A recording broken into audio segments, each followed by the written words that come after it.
जय हिंद फ्रेंड्स। हमने complex number की 2 क्लास देख ली थी और हमारे कुछ टॉपिक हो चुके थे, लेकिन इस कॉम्प्लेक्स नंबर में अभी बहुत कुछ बच चुका है जो भी हमारे लिए इम्पोर्टेंट है। तो आज हम बेसिकली 4 से 5 टॉपिक करेंगे और फिर नेक्स्ट क्लास में हमारा जो कॉम्प्लेक्स नंबर का जो कुछ प्रॉपर्टियाँ बचेगी, जैसे मॉडुलस हो गया, आर्गुमेंट हो गया, और भी कई चीज़ें बचती है, यानी कि कॉन्जुगेट हो गया, तो वो प्रॉपर्टियाँ भी हो जाएगी। लेकिन आज हम कॉम्प्लेक्स नंबर का हम थोड़ा सा सेगमेंट और करेंगे, जिनमें सबसे पहला रहेगा गुणात्मक प्रतिलोम। क्या रहेगा दोस्तों? गुणात्मक प्रतिलोम। हमने योज्य प्रतिलोम देख लिया था और यहीं पे दूसरा रहेगा गुणात्मक तत्समक। ठीक है। और जो तीसरा रहेगा वो रहेगा सम्मिश्र संख्याओं की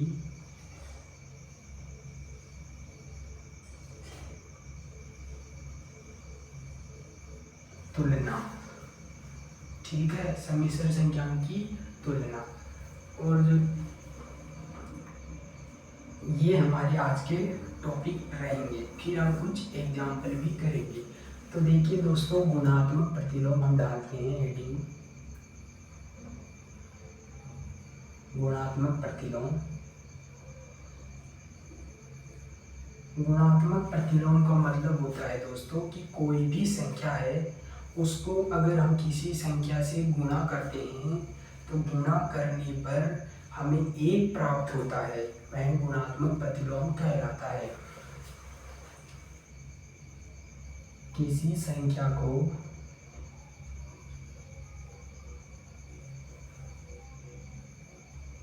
ऐसी संख्या से गुणा किया जाए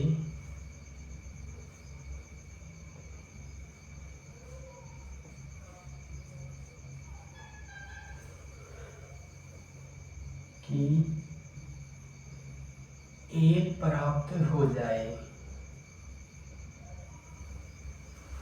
गुणात्मक प्रतिलोम कहलाता है उस संख्या का। जैसे मैं बोलूं दोस्तों कि 2 है, 2 का गुणात्मक प्रतिलोम क्या होगा, पहले एक मैं बता देता हूँ। जैसे अक्स है तो अक्स का जो गुणात्मक प्रतिलोम होगा दोस्तों,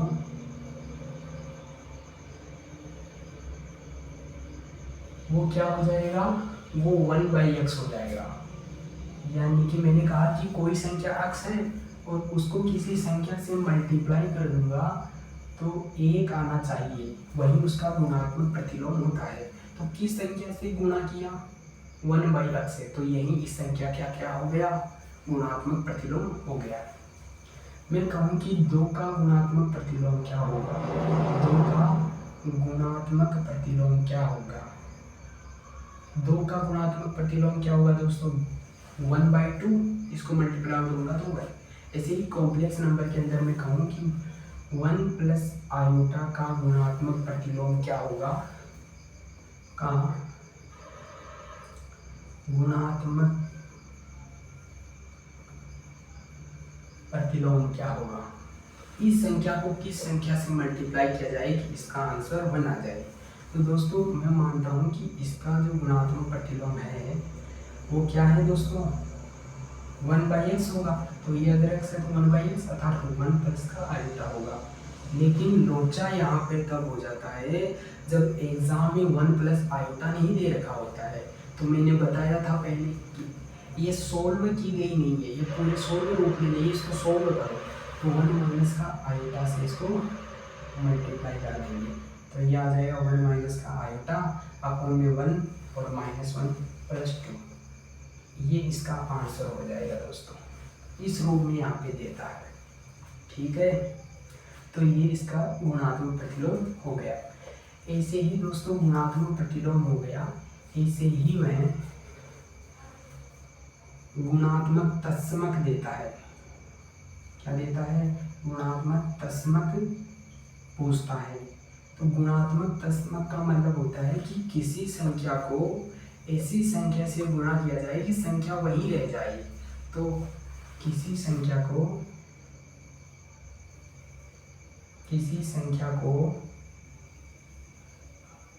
ऐसी संख्या से गुणा करें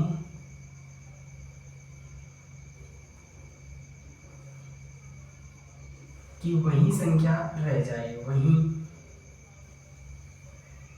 संख्या प्राप्त हो।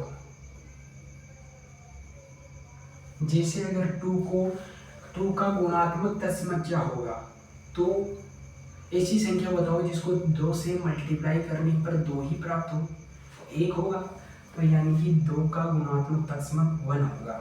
ऐसे ही मैं बोलूँ कि 1 प्लस आयोटा का गुणात्मक तत्समक क्या होगा, तो ऑप्शन डी, ये प्राप्त करना है तो 1 से ही मल्टीप्लाई करना है।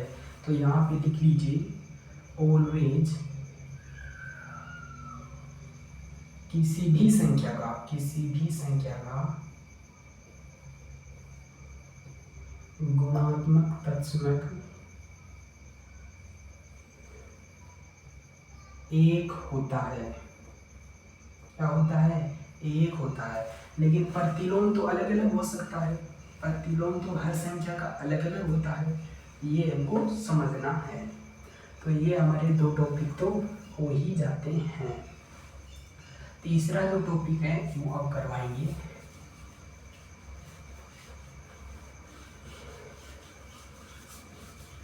तीसरा टॉपिक है दोस्तों कि मान लीजिए ये टॉपिक हम कर रहे हैं, तो जो तीसरा टॉपिक है वो है कि मान लीजिए कि 2 कॉम्प्लेक्स नंबर है,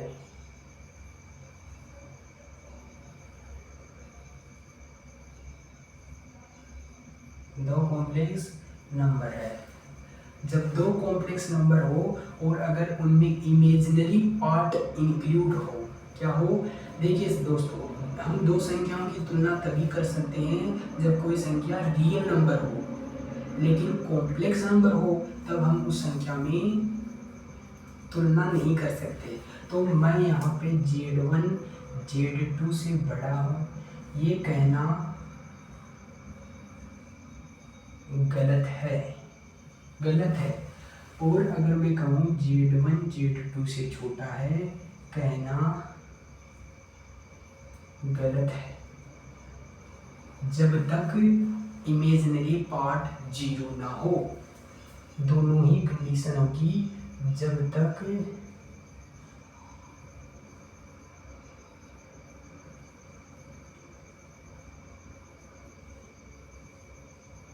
शून्य ना हो, जब तक इमेजिनरी पार्ट शून्य नहीं होगा तब तक कहना गलत है कि Z1 Z2 से बड़ी हो और Z1 Z2 से छोटी हो।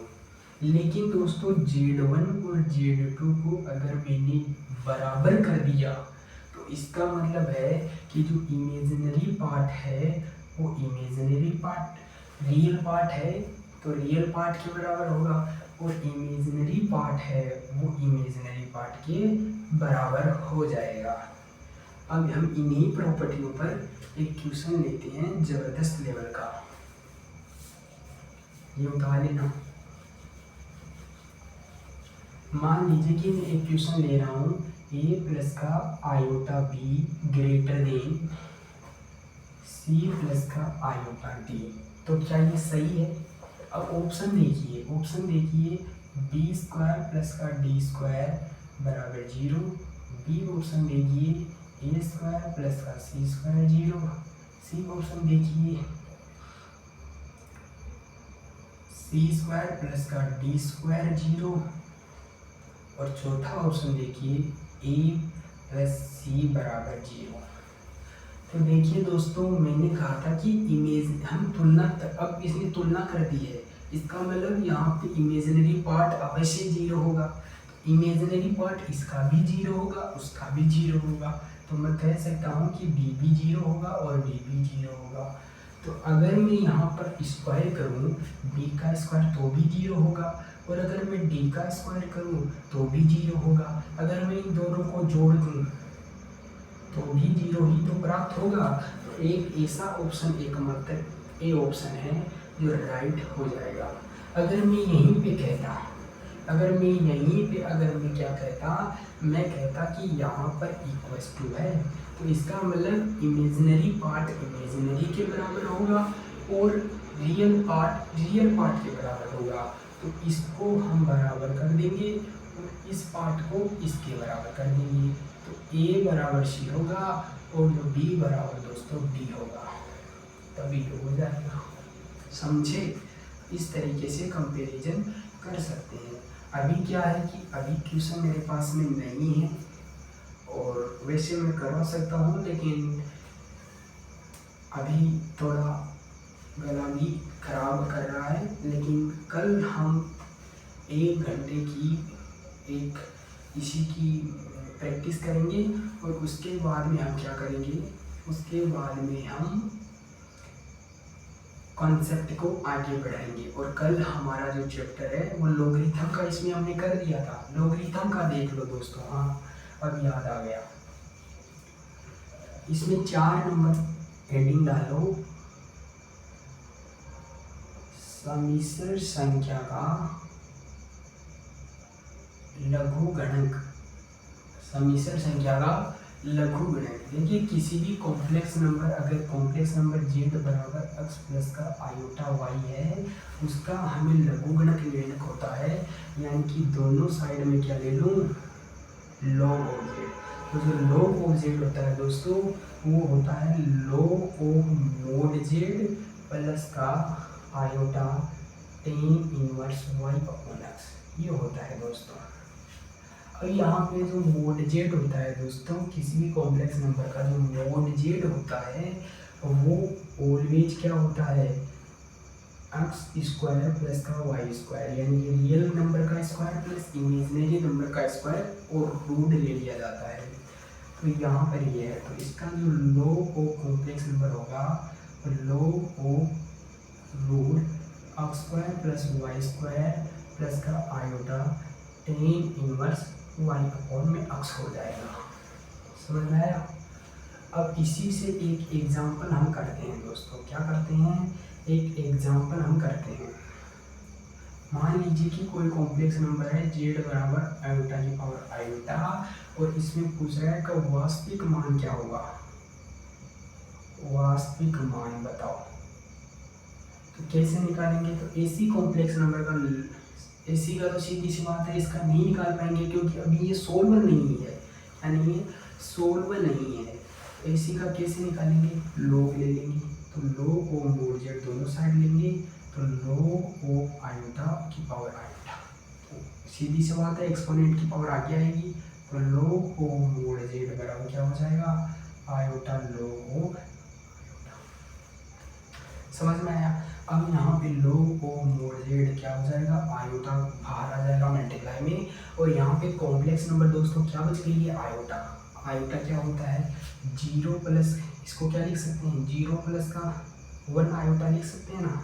अब करो, तो log of mod of z, तो 0 प्लस का आयोटा का गुणा 1 है, तो 1 प्लस का iota tan inverse y, y कितना है दोस्तों 1, और x कितना है, रियल पार्ट 0 है, ये हो गया। अब ये क्या हो गया दोस्तों, ये तो आयोटा इंटू log 1 आएगा, तो log 1 0 हो जाएगा, प्लस का आयोटा tan इनवर्स, किसी भी नंबर में अगर 0 का भाग जाता है तो क्या हो जाता है, इन्फिनिटी। 0 में 0 का भाग नहीं दिया जाता, वो एक अनकंडीशनल होता है जो हम लिमिट चैप्टर में पढ़ेंगे। तो यहाँ पे tan इनवर्स इन्फिनिटी कब होता है, तो आप बढ़ेंगे π/2 पर, तो मैं इसको लिख रहा हूँ log ऑफ z बराबर आयोटा इंटू 0 प्लस का आयोटा π/2। tan इनवर्स इन्फिनिटी कब होता है, π/2 पर, तो log ऑफ z जो होगा दोस्तों वो माइनस का π/2 हो गया। इसको मल्टीप्लाई करेंगे तो आयोटा स्क्वायर माइनस का 1 और π/2 से मल्टीप्लाई, इधर log हटाऊंगा तो z बराबर 1 की पावर माइनस का π/2 है, जो कि अपने आप में एक रियल नंबर है। रियल नंबर है, यानी ये वास्तविक मान क्या आया, इसमें 0 प्लस का आयोटा, यानी कि इसका जो रियल पार्ट है, इमेजिनरी पार्ट है वो 0 है, लेकिन रियल पार्ट दोस्तों यहाँ पे आपका ये रियल पार्ट हो जाता है, रियल पार्ट ऑफ ये क्या है, इमेजिनरी पार्ट ऑफ z, तो ये हो जाता है। तो ये आपका कॉन्सेप्ट बहुत बहुत बहुत मोस्ट इम्पोर्टेंट हो जाने वाला है। फिर हम कल क्या पढ़ेंगे, तो फिर हम कल जैसे कोई कॉम्प्लेक्स नंबर है उसका वर्गमूल कैसे लेते हैं, और भी कई चीज़ें बच गई है वो आगे डील करेंगे। मैं सोचता हूँ कि ये जो क्लास है वो आपके लिए एक लिमिट की क्लास हो, ज़्यादा बड़ी क्लास नहीं हो, तो शायद बहुत बेनिफिशियल रहेगा। जो मिक्स प्रैक्टिस चल रही है वो ज़रूर करिए, क्योंकि वो क्वेश्चन करने के बाद में अलग लेवल का कॉन्फिडेंस आता है। धन्यवाद।